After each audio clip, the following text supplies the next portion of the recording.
Hi there, this is Bonnie, and welcome to my Tucker Hill Home Kitchen. You know, trying to get food on the table for your family during the week, especially if you're a working mom, can be a little bit of a challenge.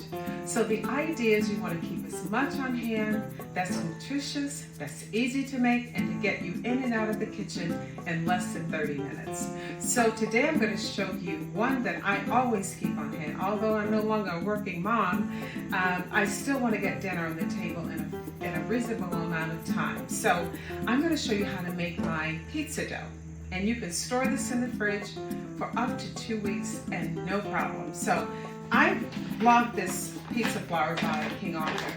It is a nice blend of different kinds of flours that makes the perfect crust. So I started out by adding 3 cups of the King Arthur pizza flour, and to that I added 1 cup of whole wheat flour, and it makes a nice crust. It's not doughy, it's light and airy, and I blend all of these together along with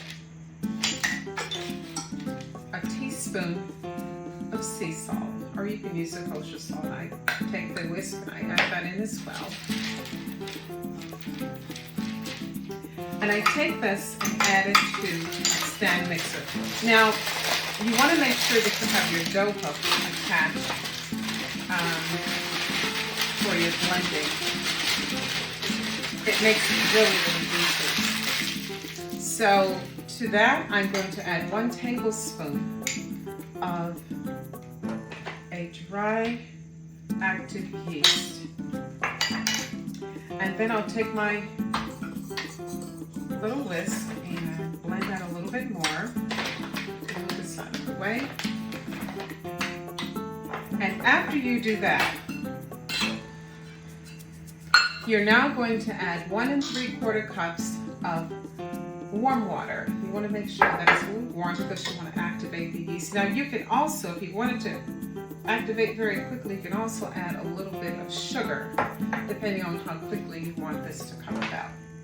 So once you do that, you're now going to take this and begin to blend this into the dough. And it's really, really easy. And pour it very slowly, that way it incorporates nicely. Now, normally what I'll do is on a Sunday afternoon when things are a little bit quiet, I will go ahead and pull this together, let it do a nice little rise, and now you want to take a spatula and just every now and again, you want to take and move some of that flour that might be on the outside. Just move it toward the center.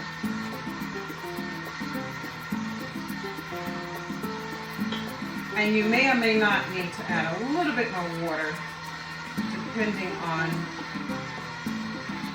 your consistency. And this doesn't take that long. This is coming together real nice.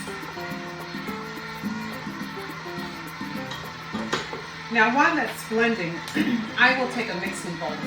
And you can see that I've added a bit of olive oil in the bottom because this is going to keep it from sticking while you are allowing it to rise.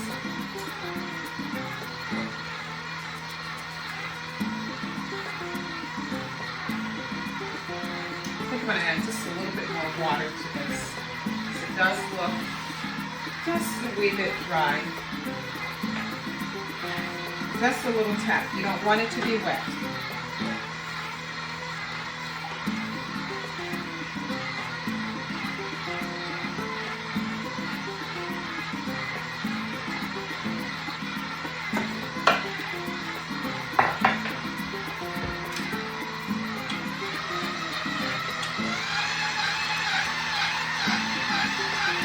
And you're going to blend this until everything is nicely incorporated.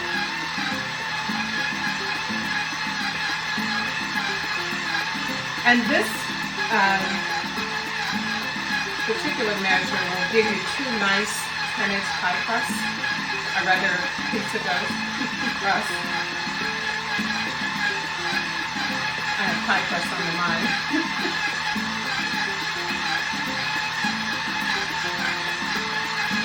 but it makes a really, really nice dough.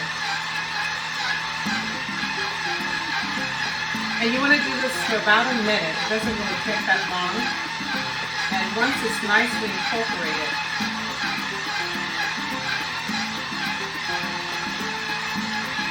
I think that's about enough.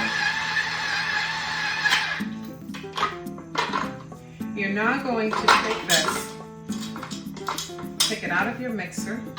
This is what the dough should look like. You can take your hands and put a little bit of oil on them so that it doesn't stick. You're going to take this and add it to your bowl and make sure that the top of the dough has a little bit of that oil. And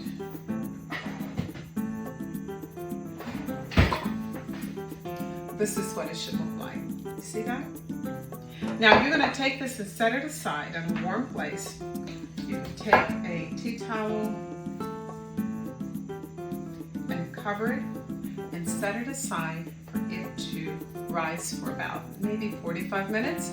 Once it has that first rise, you can then deflate it if you're getting ready to make it right away, or otherwise just divide it into two parts and you can store it in your fridge. Put it in a Ziploc bag, store it in the fridge until you're ready to use it. How good is that? Listen, be sure to check in from time to time for additional recipes, and if you're looking for even more, you can always go to my website or to